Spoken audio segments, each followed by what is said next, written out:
Thank you for joining us today for the virtual Sunday service with the Center for Creative Living. CCL, a charter of the Universal Church of the Master, has served and supported the spiritual needs of its community here in the Bay Area for over 20 years. Well, good morning, good morning. Have you noticed we don't have programs because Corky was unable to use the computer? And but I have last week's program, and I'm going to be talking today about how to live your best spiritual life. And next Sunday, July 14th, I'm also going to be speaking. But what I want it to be is kind of potpourri.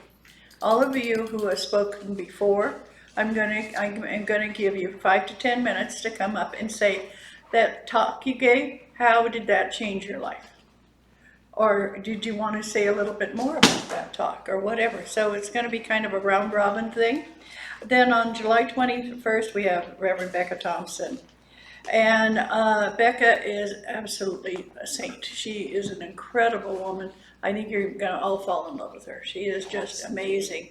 I've known Beck for many, many years. And Ed, what do you say about Beck? Isn't she incredible?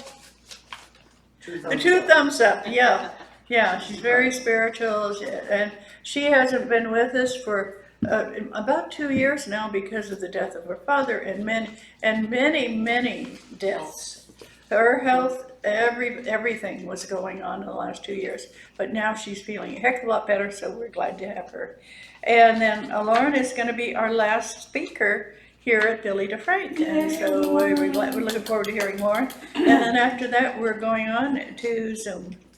And we've found that looking at our financial situation, we are losing money every month. And that's a hard way to be. And we're not getting any more people in. Now, I'm not going to say dig deep or anything to you people. You donate what you want to. It's just, it's not enough to cover expenses. So what we're doing is we're going to do this. We're also setting up our home, thank goodness to Ed, so that we can hold classes in the house. And it's amazing how it's happening. I don't have, how many of you have closets that you just stuff things in? Do they just stuff it in there? Anybody else, or am I the only stuffer? Oh no, I'm a stuffer. And so what's happened is Ed has gone in and helped us remove stuff that I've had for 75 years. Now that's a long time. Okay, and I realize how long because my grandmother died when I was 9. And so that was at the time I started saving everything that was my grandmother's because I missed her so, and I've hauled that around the countryside. And so now we're finally, and what he's found, and I want to share this with everybody, is you don't have to keep it, just keep a picture of it. Yeah, that's right. And on his phone, he's taking pictures of the things that are dear to me and I don't want to lose. And I don't need the tangible thing, I just need the memory. So that's been very, very interesting. I finally thrown away my baby teeth and, real interesting things like that your mother or grandmother saved for you, but what are you going to do with them? But look at them and go, oh, I remember. Dottie, you might want to offer them to your children. I mean, they are downsizing also, My children are in their 60s, and so they're, like talking to Lauren, her parents are younger than my kids, because you got that feeling like, oh, that's very, very interesting. Going through it, I found some wonderful, wonderful things, and I want to share this morning because it's something that I found, and this is a 1990 UCM magazine, and in it they talk about what's coming up in the next generations, and it says, and we're gonna do this as part of our meditation almost. So take a deep breath, relax, and center yourself. And as I read these words, feel a rainbow of light getting from your heart to the planet Earth. Feel the love in your heart flow forth on your rainbow of light and surround our Mother Earth as we co-create a vision of our world in the year 2020. This was written in 1990. And bring the reality of that time back into the present. So think about, in 1990, what did the 2020s look like? And for those of you who weren't born yet in 1990, for those of you listening, I want you to feel that going back. Because these people in 1990 felt that 2020, that there was going to be a new spiritual arising, that we would have become conscious that our earth is sacred, and we have opened up and expanded awareness of the universe. That individuals are taking responsibility for each other. Politics is honorable and infused with men and women of high moral character. Public policy is based on welfare spanning 7 generations ahead, and that through the development of regional communities, basic needs have been met. And also that children are conceived consciously, born non-violently, and raised in secure, cooperative, loving homes. Every child is a wanted child. Think about that as a prayer for us in our 2024. The things we were looking for over 20 years ago are the things we're looking for right now. So hold that thought in your prayers and in your head. That even though we haven't progressed as we thought we would, we can progress as we know we can. Let go of the tethering of history. Look forward into the future. And realize that each generation feels the next generation is going to be a lot better. And some things are, and some things aren't. But as you sit here this morning, think of how you can change the world. Not globally, but minutely, in the way you love, respect, and honor all you know. And you cease saying negativity and unloving things about other people and events. And let's bring us to that energy of 1990, where hope and dreams were valued, and people were looking forward to the new dawn. And when you get ready, just take a nice deep breath and listen to our wonderful Reverend Janet Childs.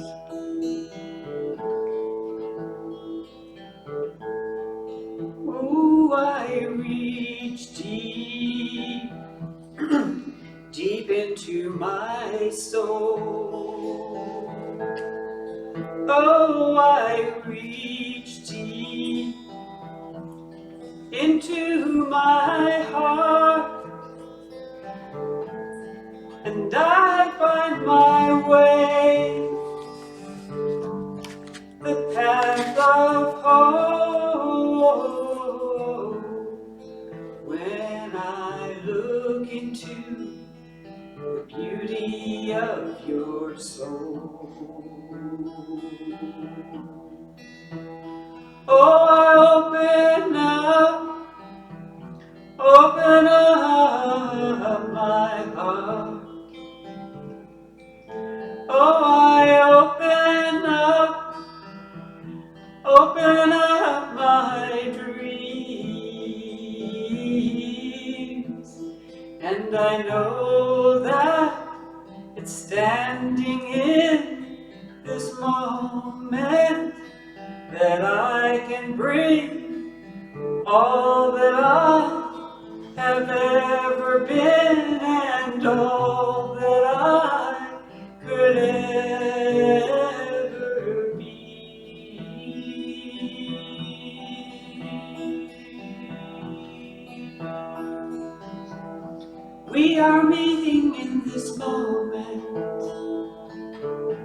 Never forget your power. We are in this moment, a circle together, and hold the dream as it speaks to your heart, and weave your vision, this blanket of hope and love and dreams, and we can hold on to that ancient wisdom, and we can bring it forward in our heart now. It calls us forward, dancing in all we can be, and we're hoping, dreaming the vision to be free, and we're bringing this moment into our hearts, and we will open up our wings and fly.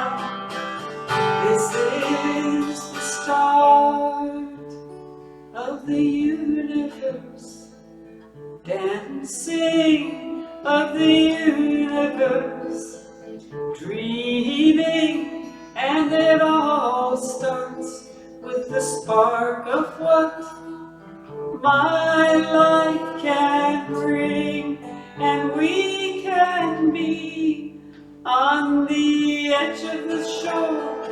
We're dancing, and we open up our arms, and we're flying, and we hope for this moment to be all that we can be, and we are dreaming,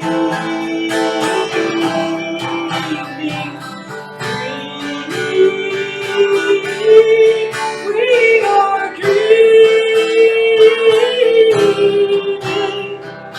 dreaming free, and we are living, living in this moment now, and we are giving from our deepest heart.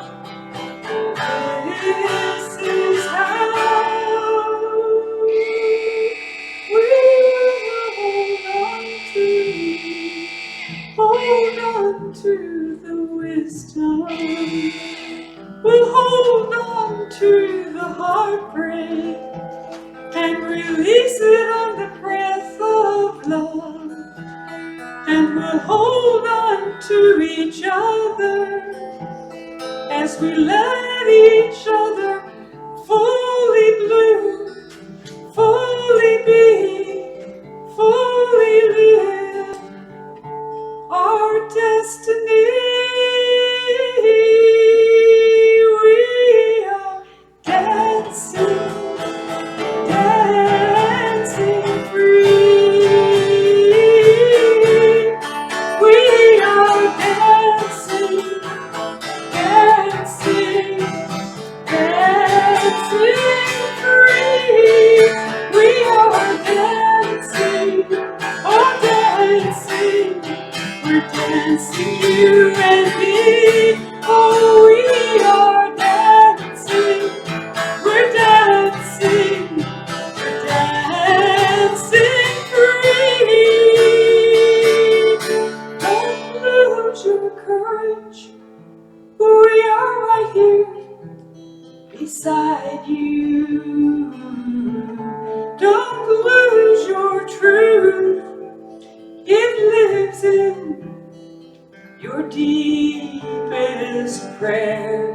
And don't lose your magic, your infinite moment of growth. You are here, we are dancing, dancing free. We are dancing,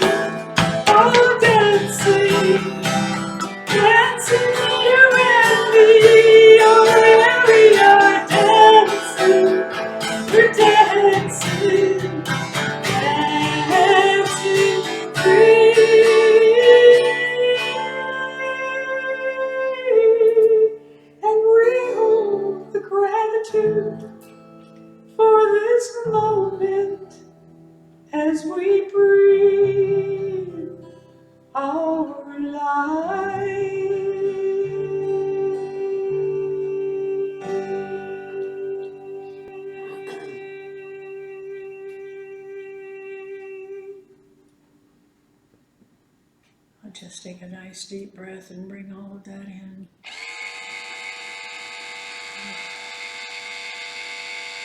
Thank you so much, Mother Janet. That was wonderful. So great. Well, do we have any birthdays this week? Nobody's getting older. Juliet's coming up pretty soon. When's your birthday coming up, Juliet? Wednesday. Well, that's this week. That is this week. You know, yay! Woo-hoo! Yeah. And we I'm going to have, go backwards though now. okay, well, you know, we have beads. What color would you like? Well, I'll take purple. Okay. Or violet or whatever. Ooh. Is that big enough? Let's Oh, we see. can connect the two. And if not, I've got another one here. Only this is a rainbow. Oh. Oh, it's beautiful with the top. Oh, let's see. Looking good there. Yeah. Thank you, thank you. Very And good. yeah, this is so amazing. We have all of these beads because we've just found them. Thank you, Janet, for helping me with that. Does anybody have any news they would like to share? Yes. This is your birthday song. It isn't very long. Thank you. Oh, I got so excited about having all these beads, I just about forgot to sing that.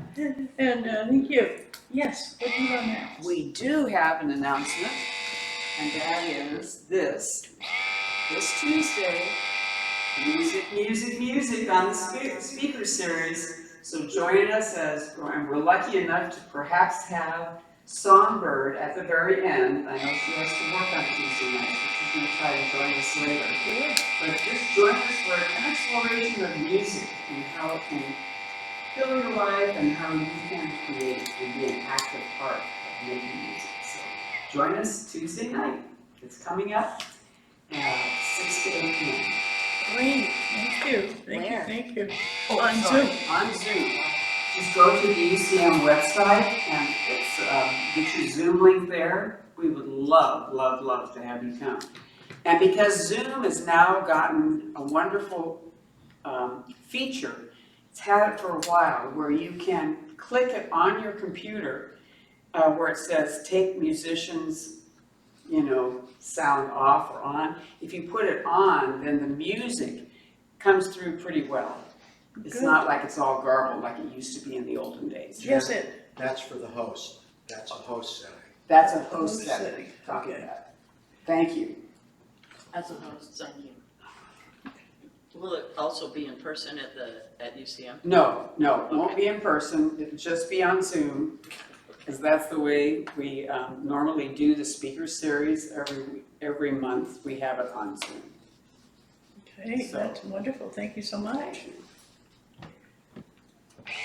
Anybody else have anything new, exciting, or interesting they want to talk about? I'm going to take this opportunity to thank Chris Brown. Chris and Robin came over to our house yesterday, and they brought food. They brought enough for 2 full meals and snacks, and it was so amazing. Because Corky is the cook in the house, and since she's missing one of her appendages right now, we were eating a lot of toast, because I do good toaster, and whatever we could drug out of the refrigerator, and we have soup, and we have so many wonderful things to mention. And I'll just say that Robin had the broiler on Thursday. Oh my gosh. So it's really, That's dedication. yeah. That's she loves studying Quirky. Yeah. And so this was just amazing, and the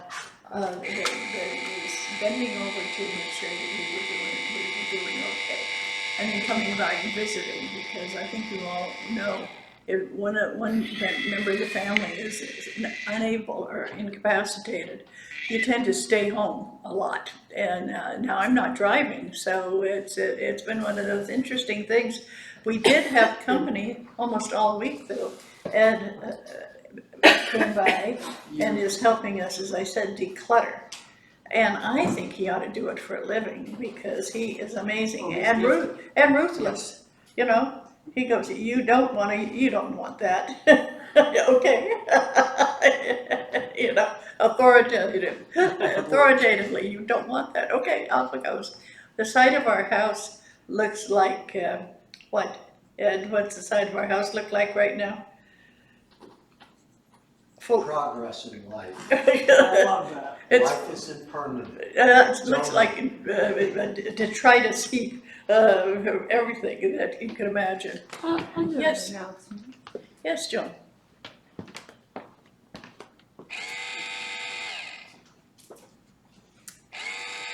I found a book called The Simple Path to Wealth by J.L. Collins, and it is advice on how to build a significant portfolio, not portfolio, but savings. And it tells you exactly what to buy, and it's inexpensive. And I'm thinking about, if there's interest in it, just doing kind of a book club maybe, Yeah. or some kind of information about investing money. Sounds great. That's And wonderful. If there's interest in that, I can do it on Zoom in the evening so we can get there. But it's the simplest.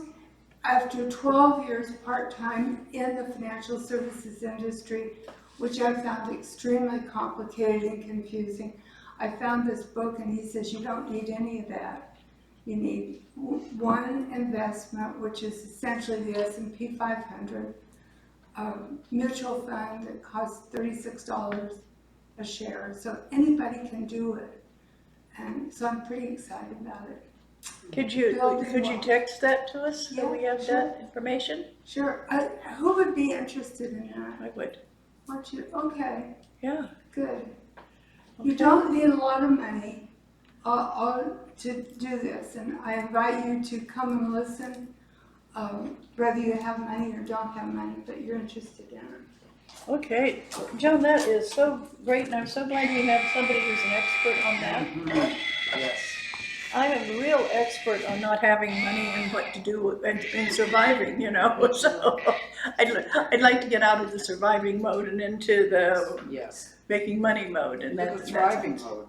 Yeah, into thriving, good, not just surviving, Well, I've thriving. never known how to present it before, but this book, and it's an old book, it's 2016, so it's not a new book, makes it so simple. Wow. Wonderful, thank you so much for sharing that.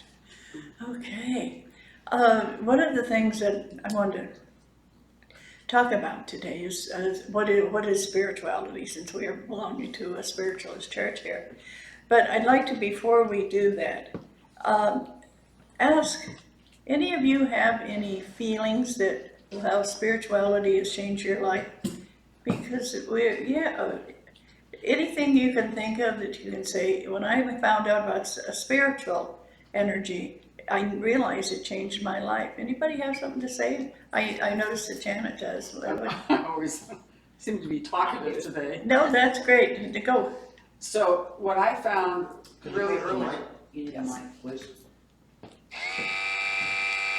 what I found really early in my life, because we moved a lot, my dad was in the service, is that when I connected with nature, that became my spirituality. It was actually the wind and the ocean or water, the trees, the earth, the little creatures, and the fairies. I really made a connection with fairies very early in my life, and I'm so grateful for that. It became like a through line for me to kind of survive all of the moves. That's great. That's great. Lonnie?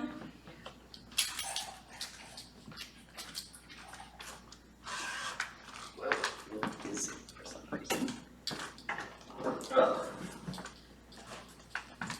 Well, growing up, I was a diehard Catholic, and I even wanted to become a nun. Heaven, I believed in heaven and hell and limbo and purgatory, and you had to be really good or you're going to hell.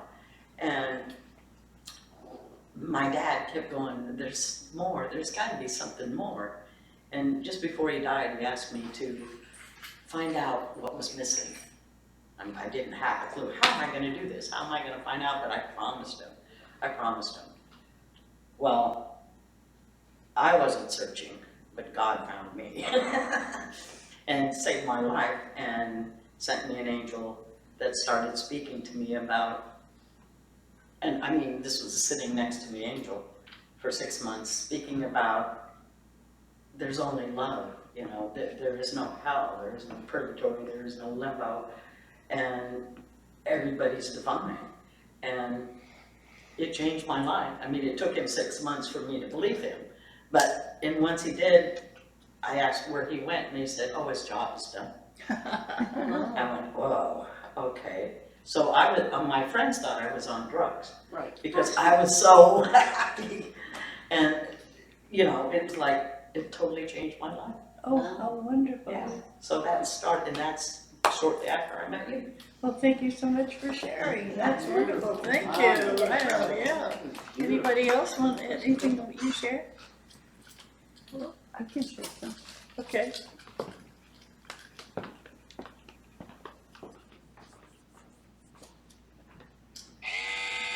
So when I was a kid, I found the fairies also jamming in the asparagus patch. And I used to take strands of asparagus, which is like a fern, and stick it in a bucket of sand and watch them play. And it was just magical. But after I got married and my life, you know, from the fairies to the time that I'm talking about, a lot of things had changed. And I was now a young mother of 2 little kids going through a divorce. And life just didn't make any sense to me. It was just, I was getting hit from every side all the time. And I was really unhappy and at loose ends. And I found a class called Inner Wisdom and the teacher was also named Joan, so of course I was immediately entranced. But she taught us how to visualize and how meditation could change your life, and meditating on the light was very important. Before I met her, I felt like I was a leaf on a storm-tossed sea. And as I grew in these spiritual activities, I realized that I have a lot of control over my life because, you know, what we think about does happen. So it's good to think about good things that you want. Has led me through some wonderful experiments and a good life. So thank you, Inner Wisdom, which also I continue to study and learn through other places. Thank you, Joan. Yes, Mary. Sure.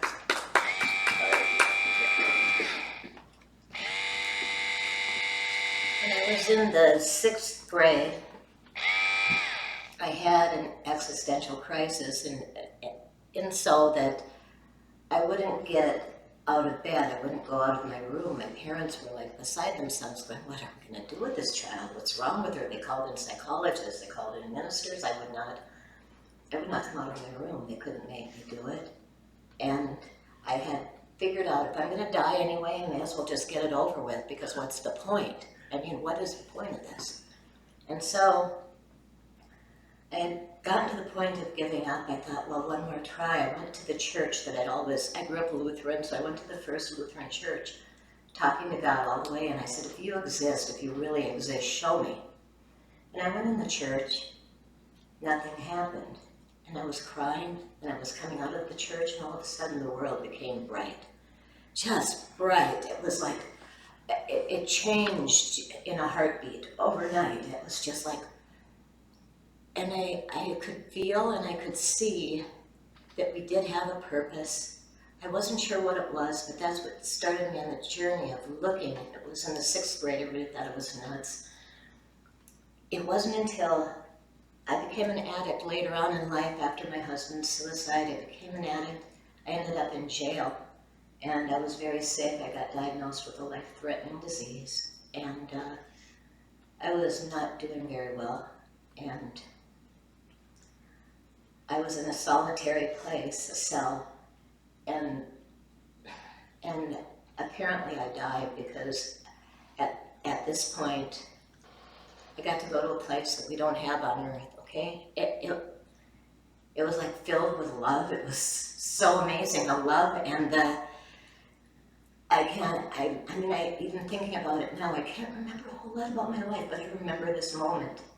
And I was told a lot of things during this time, and I knew I was going to be okay, and there was nothing they could do to take it away from me. And so, my whole attitude and life changed. I wasn't afraid to fly anymore. I used to be afraid to fly, and it was like, bring it on. Once I got out and I got clean and I got sober, and and my life has just gotten amazingly different. So that was it. That I've been blessed with a couple of spiritual awakenings. And I'm lucky for that. Wonderful. Thank you so much for sharing. Thank you. Yes.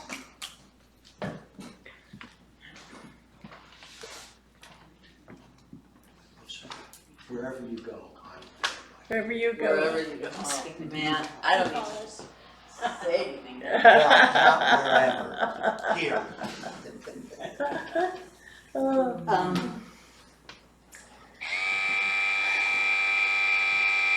I'm having a time because I want to point out that where I'm sitting, it's not behind me, it's behind us, right? It's in front of us.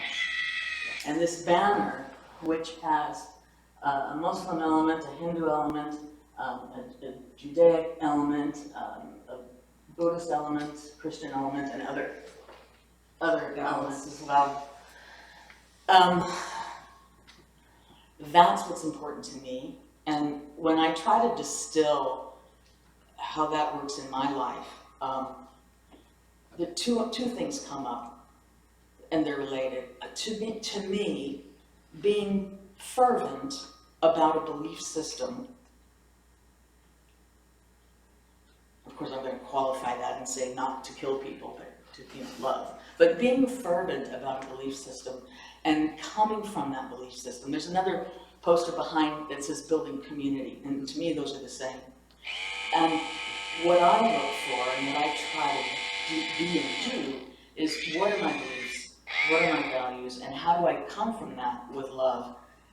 And how it manifests in my life is I watch other people, and in particular I listen to music. And I listen to music from all of these traditions.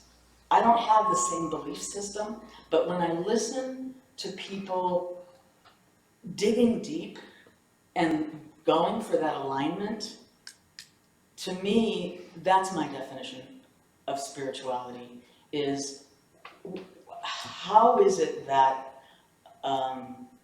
we here, whatever this entityness is, how do we align with the greater, with the bigger, with the more love, with the expansive, unlimited, all of that. And when I watch people do that, it opens me, and I have true faith in the world. Whether I agree with those beliefs or not, I believe that a person who digs deep and really follows something that they believe is powerful and true, and I'm going to qualify it by saying based in love, I want to hear it. I want to hear it. I want to see it. I want to watch it. I want to see it play out. We see Farima dancing, for example, and we saw some Hawaiian dances as well. So many things that people do is an expression of that immense capacity to try to reach out and, if not encompass it, at least reach to those great universal truths in expansion. Thank you, Chris. Thank you so much. Well, I love this of having people talk before I give my speech, before I give my talk. Because I want to start out with what UCM is based on. And, when we listen to what's going on at B.J. Fitzgerald, it says, New Age mental and spiritual forces are pouring into the body of humanity. but the follies and superstitions of the past are not easily overcome.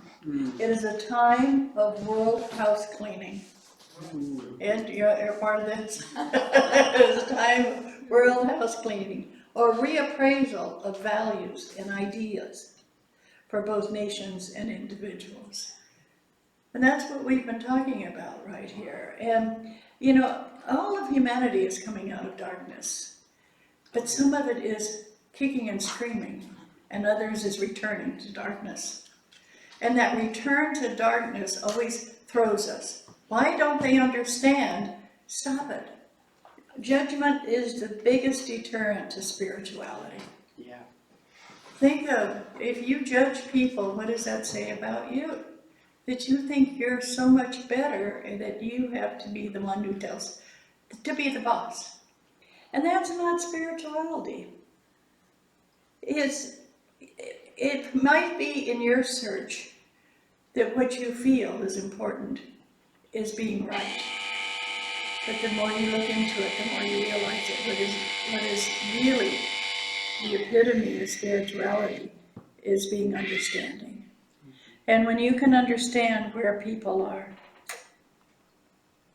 and when you're doing this spiritual look, how many of you have tried meditation? How many of you tried Tarot?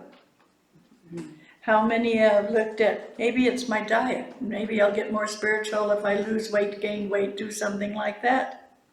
And some people look at voodoo or any real esoteric thing, or even ayahuasca. I mean, there's so many things that people do to try and find that spiritual energy within them. And then others spend a lot of time in bookstores, looking at all the different books and picking them up and putting them down and reading about your soul's journey from myth to mystery, reading about so many things. The Seed of the Soul, how many have read that? Right? Gary Zukav. Mm-hmm. Gary is this energy of the time that we're in right now. The Direct Path by Andrew Harvey, or Seven Paths to God by John Borinsko. You can lose yourself in these. You can lose yourself in what other people have to say about spirituality, and that gets you so you don't have to think about it. You can lose yourself in what they have to say. Okay? For many of us, we found spirituality in the simple yet sacred and connecting greater power. And when we connect to that greater power, quite often we forget we have power ourselves.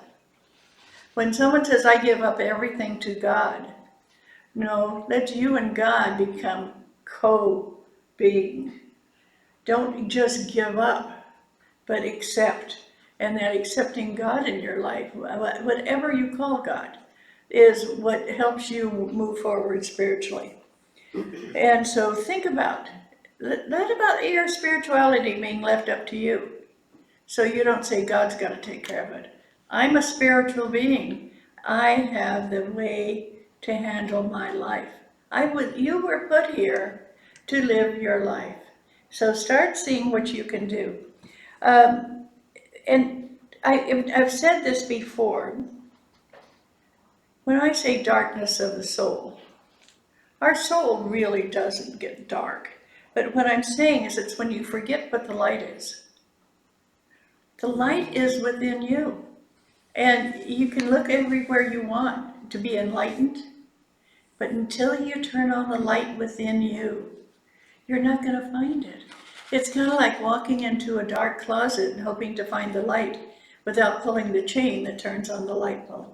So start looking at your enlightenment, and you can read zillions of books and say, if I read a certain book, I'm going to be enlightened.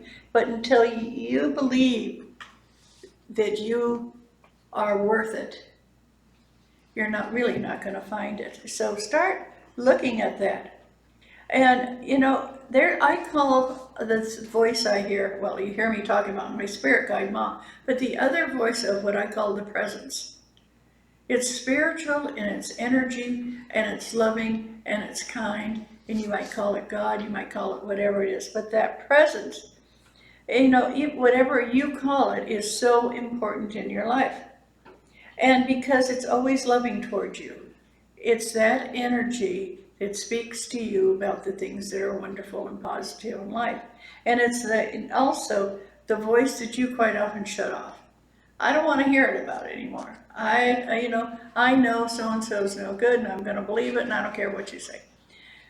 Start listening to you, but first sit down some rules of what you're going to be listening to. Start listening to the good about everybody. Start listening to the wonder in everything. Start listening to the lessons that we have that we can receive. And start thinking about where I can go in my spirituality. Be an example, be a light. You know, I watch Reverend Janet Childs. She's a light in any room she enters. She walks in open-armed, with a smile. I've seen her hug people that I didn't even want to get near. There was an aroma about them that I could detect, and I wasn't too sure what it was. And Janet just went, "Oh, baby, how you doing?" And I thought, this is an angelic force here in this little body. And she does it lovingly. She's not doing it if, how much do I get paid? How much gratification am I going to receive? What am I going to receive from this that's for my earthly gain? She does this spiritual healing by accepting people exactly as they are. And that acceptance is one of the greatest things about spirituality. So I want you to think about that. When you think about who you are, when you think about who you are as a spiritual being, I want you to look at what you do every day that's spiritual. How do you take care of your body? Do you wake up in the morning and go, "Oh darn, here I am and I ache all over and life's no good and I don't want to go to work or I don't want to go do something"? Stop it. You know, what I say to people is I get up in the morning and the first thing I do is take a shower. I walk out of the bathroom, stark naked, make sure my bedroom door's closed so nobody's coming in. And I look in my full-length mirror. And I look at me and I said, "Dottie, you are gorgeous. You are wonderful. I'm so proud of you and glad to be me." And I just stand there and smile at myself. Now, what does that do? Do I see 85-year-old fat broad standing there? No, I see a glowing energy. And that energy is what I feel a creator sees. It's not what color our eyes are, what color our skin is, what our religion is. That's not spirituality. That's judgment. And there's such a fine line there between judging somebody and appreciating somebody. And so anytime you do that judgment, I want you to stop and think about, how can I stop doing that judgment? How can I get back into being acceptant of everyone? Now, you're going to run into people you don't like their energy because you don't like the vibration of them. And what do? You just walk the other way. You don't need to interact with everybody on the face of the earth. There's some people that you're not going to care for their energy. Don't force yourself to do it. And I've seen people do that. I've seen people try and force themselves to like somebody. And it bothers both of them, the person who's doing it and the other people. What about, have you ever had a grudge against somebody? Have you ever felt like they're no good because? I can remember when I was a little kid in school and there was this girl and I just thought she was so awful because all she did is talk about herself.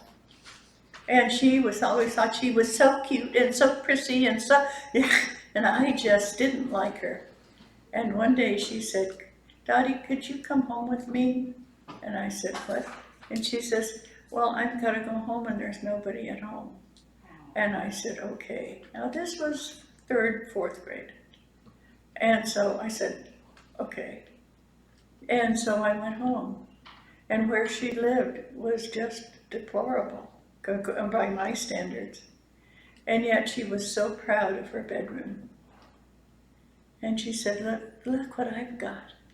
And her mom had made a new bedspread out of scraps of old clothes. She was so proud of that new bedspread. It's the only thing she really had to be proud of.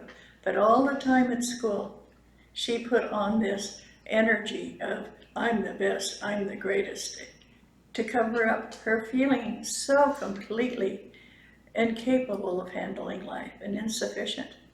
And now that's when I realized that what people say and do isn't necessarily who they are. You start looking at who is this person really, and how can I appreciate them? And when I did that, I realized that I had more friends than you could think of, because I didn't judge people. And when I talk to somebody, I'll say, well, why don't you get your friends together? And they say, oh, I don't have any friends. And I say, you get friends by being a friend. People are not going to just say, I want to be your friend. Now, I do that. I know Janet does, and I know a lot of you do. You meet somebody you like, and you might not say it verbally, but you just know, well, this is somebody I'd like to be their friend. Well, think of Mr. Rogers and being a friend. That was one of the best shows on TV. And all he did was sit in his cardigan and talk about how to be a friend. That's spirituality.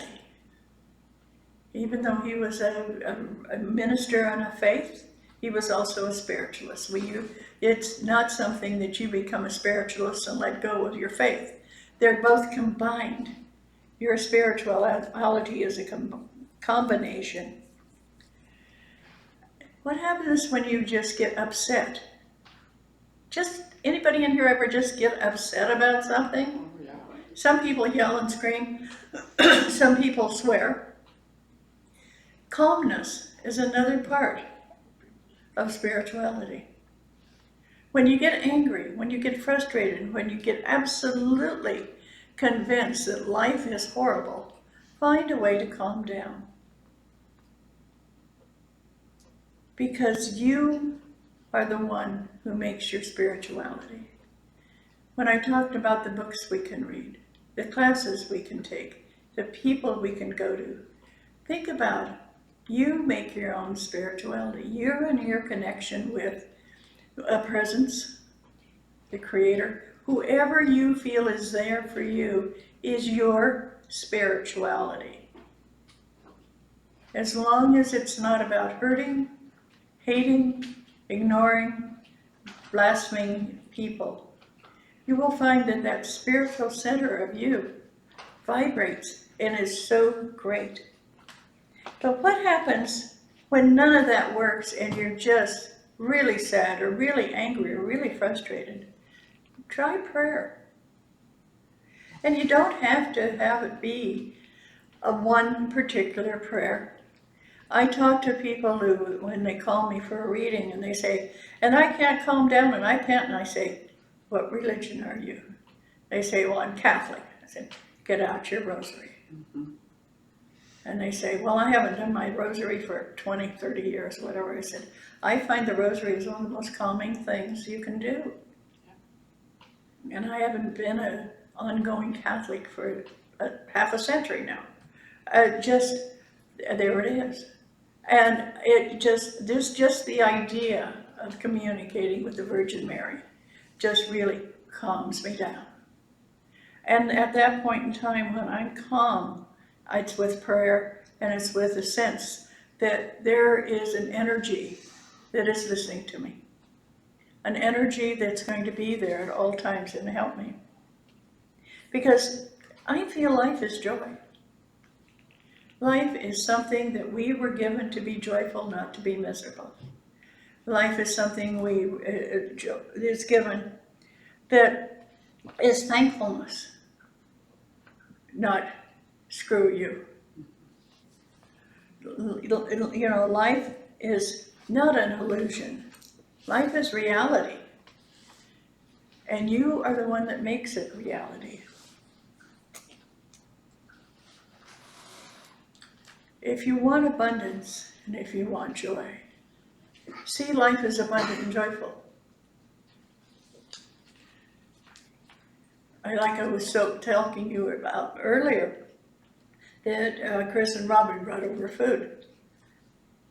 And I had been wondering what we were going to have for dinner. And here it came. And I thought, that's great. Isn't that wonderful? But we're on a wavelength that they were concerned about what we were doing since during this difficult time. Neither of us were driving, neither of us had, a way to get out of the house. So there was a connection there. And you can connect with anybody. When you feel somebody is in a bad place, take a chance, call them, text them, email. We've got so many ways to reach out for each other. And you'll find when you make somebody feel good, you feel good yourself. That's part of spirituality. And we're going to talk a lot about that in life, how to strive to be all that you can be. Haven't you heard that before? Try to be all that you can be. Just develop your strengths and talents. Being spiritual is the greatest thing you have going for you. And, learn to love and accept all of God's creatures. And that means if you're a political person, learn to accept the other party as one of God's children. All this hate that's going on right now is taking people away from spirituality. When you make somebody else wrong, it doesn't make you right. So what I want you to remember, that you can't help everybody. I know when you see people living on the street, you immediately want to rush up and bring them all home or feed them all or do something. Find one little thing you can do. Even if you drive by and just kind of gently smile. But find something to do to help people that are in a difficult time. Folks that are sick, find out if they need a ride to the hospital. Find out about people that you know and love. What is it they need? That's spirituality. And how do you do this and keep a sense of humor? I think humor is one of the greatest gifts we can have as far as being spiritual. Think about that.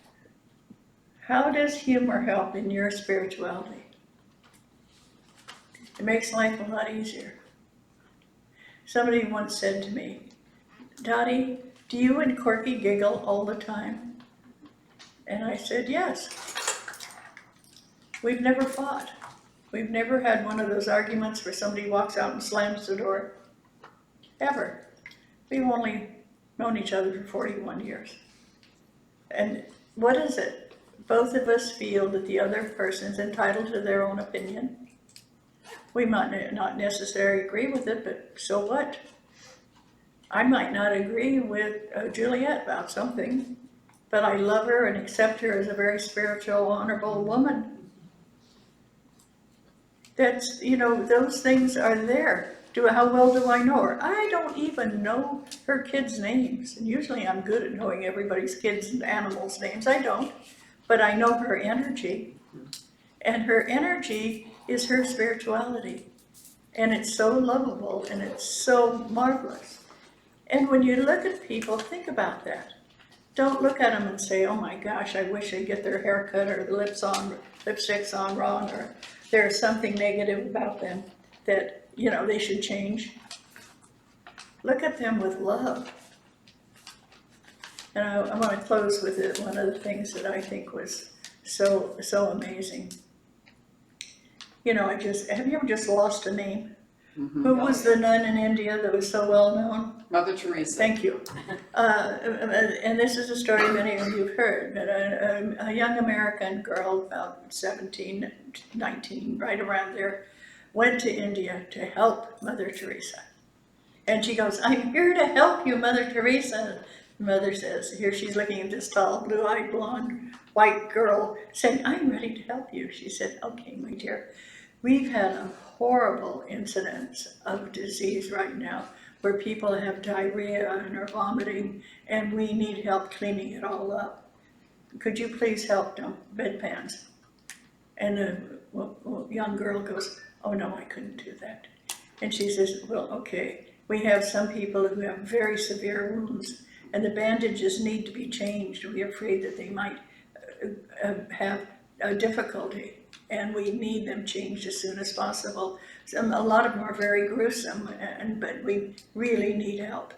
And the young girl says, oh no, I don't think I could do that. It probably just make me sick. And she said, my dear, would you please stand right here so all of the men can see you and look at them with soft eyes and smile. And the girl said, I can do that. Look at what you can do. Looking at somebody with soft eyes and smile is the greatest spiritual thing you can do. And it doesn't take much energy. It just takes a lot of love. Thank you so much. And Mary, is it time to pass the basket? Do we have a basket over here? Yep, we Yeah, do. we do. Thank you so much. Are we gonna say the prayer? You are going to say our closing prayer? Thank you so much. No, I'm gonna say She's our gonna say our offering prayer. Our offering prayer. Well, why don't we have, you can do both. What do you think? okay. So I want you to hold your offering in your hands and just bless it. If you don't have an offering, just hold your hands together and say, thank you for this gift. Thank you for Thank you for this gift. It kind of, you know, my bounty comes from heaven. My bounty comes from heaven. And I appreciate it so much. Let's see. I appreciate I appreciate it so much. Okay, so I'm going to read this thing that I wrote. I give thanks to my spiritual community. Okay, together. I give thanks to my spiritual community. I live in a world of freedom and abundance. I live in a world of freedom and abundance. I am happy to support my spiritual community. I am happy to support my spiritual community. Thank you, Universal Spirit, for your love and support. And so it is. Thank you, Universal Spirit, for your love and support. And so it is. Here we go. Move down Zoom.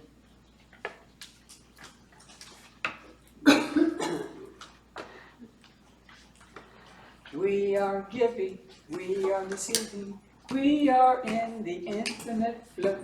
We are giving, we are receiving, we are living in the infinite flow. We are giving, we are receiving, we are living in the infinite flow. We are giving, we are receiving, we are living in the infinite flow. We are giving, we are receiving, we are living in the infinite flow. We are giving, we are receiving, we are living in the infinite flow. The infinite flow, the infinite flow. Thank you so much. What a wonderful prayer. Thank That's you. beautiful, yeah. We should do that every time, Yeah, thank you. at least 3 more times. Yes, at least 3 more times. And John, why don't you ask what they're doing on Zoom? Oh, Ed, who's on Zoom?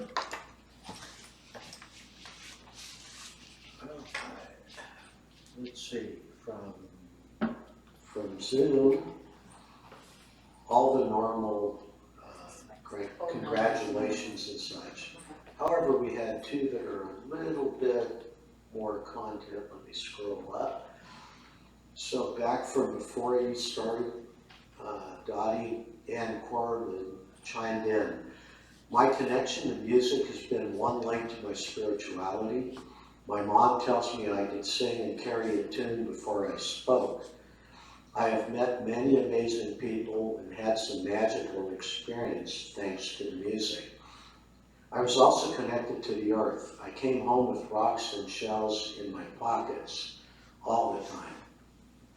When I was 7, I told my mom that God was in you. Oops, lost my spot.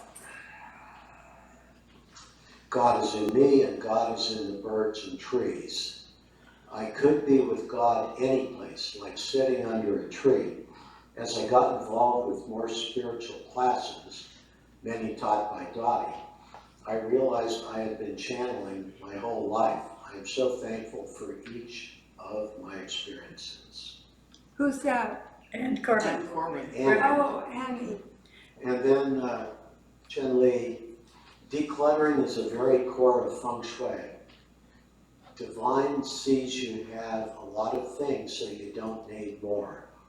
It is critical to clear and move the energy and declutter, especially things that don't resonate positively, so that there is room for more abundance to come into your life.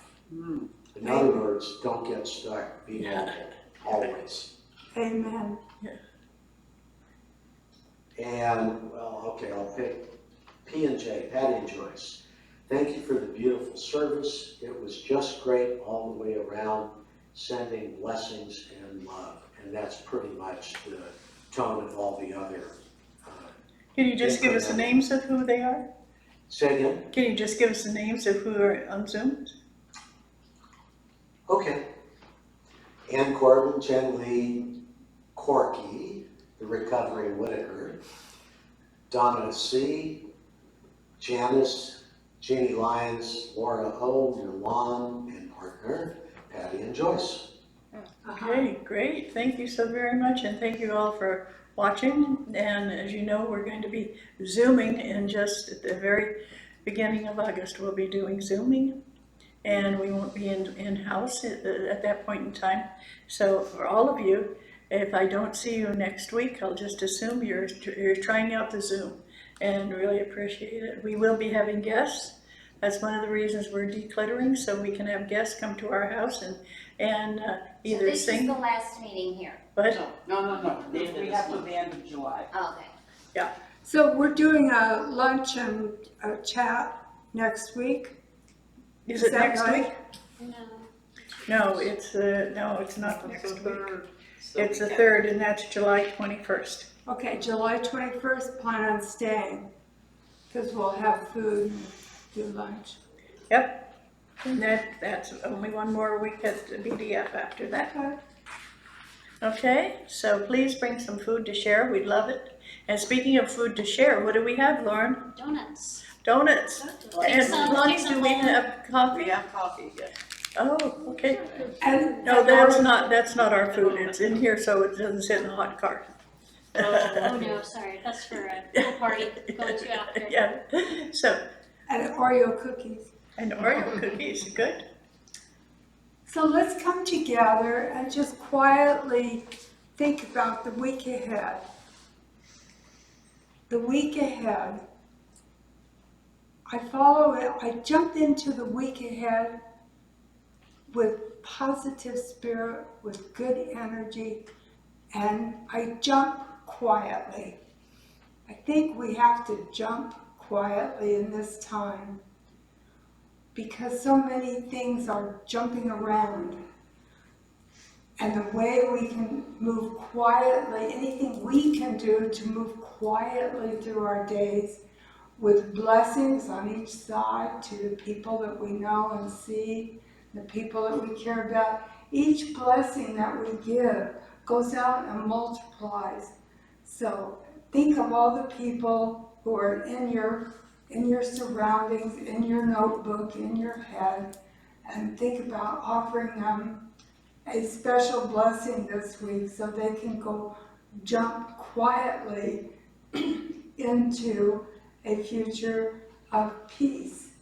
Even if the world is collapsing around them, even if things don't go as planned, even if it seems to be wrong, we're going to maintain our spiritual center and jump into that spiritual center quietly and firmly and move forward, spreading this quietness, this dedication, this knowledge, this feeling that the world is right, it's in a right place.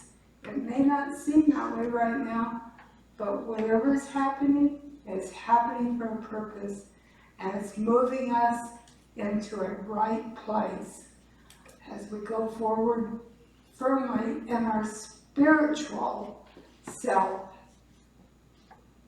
We give thanks for Universal Spirit accompanying us and being a part of our life. And so it is. And so it is. Thank you so very much. Thank you. Yes. And how did you like starting with people talking? To me, that brings a cohesiveness to the group. And I really appreciate those of you who have got up and talked. Thank you so much for sharing. That's fantastic. And Dottie Corky texted me, she wanted to remind us all that starting September, the service starts at 10 a.m., 1 hour earlier. Okay. Is that, did you say September or August? September. Yeah, the month before September. I thought we were going on a cruise for a month. No, sir. Okay. August. The reason we said 10, because what happens, having service at 11 it takes away the day. If we have it at 10, then you can do whatever you want to, and you've got the rest of the day. And you can come in your jammies. Yeah, if you're in Zoom, you can be in your jammies, and because I heard people saying, well, one of the reasons I don't go is because it just takes a chunk out of my day. And so we thought, okay, that's what we'll do. We're listening to you, so, yeah. Well, we used to do a 10, yes? Well, it was really, we used to do kept 10. going later and later. But, The Newell Circle, it was earlier, then went later, and then later even more when we got here. yeah, It's going earlier again. going back earlier, is it at 10? How's that sound to everybody? Very good. Yes, very good. Okay, thank you so much. Yay! It's coffee and donut time. Yeah.